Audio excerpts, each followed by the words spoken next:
My entitled older sister literally ruined my wedding day just so she could inherit my late grandfather's multi-million-dollar estate. When my parents backed her up and called me ungrateful, I didn't argue.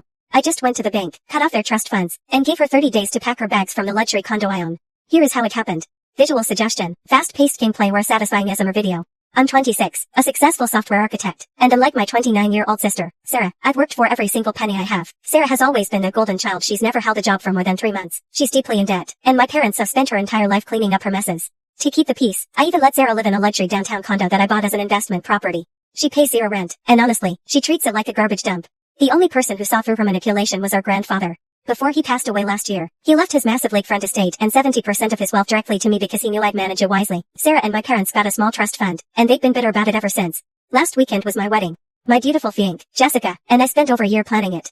We specifically chose a stunning outdoor venue at a high-end resort. Right before the reception started, Sarah showed up completely wasted, wearing a literal wedding dress. Yes, she wore white to my wedding. But that wasn't even the worst part.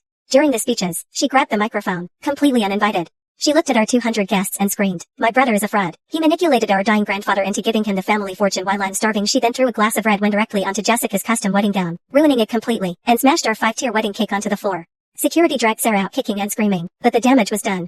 Jessica was in tears, and the reception was completely ruined. The next morning, I called a family meeting at my parents' house. I expected them to be furious at Sarah. Instead, my mom looked at me and said, "You need to understand her frustration. Leo, you have everything, and she has nothing. If you just sign over 30% of grandfather's estate to her, she'll apologize." Family helps family. Sarah was sitting on the couch, smirking, typing on her brand new iPhone that my parents bought her. I looked at my dad. "You think this is okay?" He sighed and said, "Just be the bigger person, son. She's your sister. Give her the money so we can be a happy family again." They genuinely thought they could bully me into giving up my inheritance. I didn't yell. I didn't get angry. I just took a deep breath, stood up, and left the house. First, I called my lawyer. Since my grandfather made me the sole executor of his entire estate, I had the legal authority to review the family trust funds. I found a loophole that allowed me to freeze any payouts if a beneficiary engaged in destructive behavior that damaged the family reputation.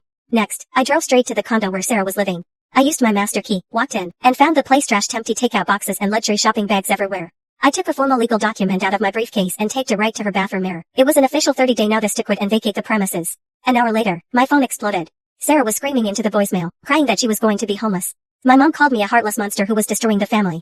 I finally answered my dad's call and said, "Since you guys want me to share my wealth so badly, you can share yours. Sarah can move into your guest bedroom."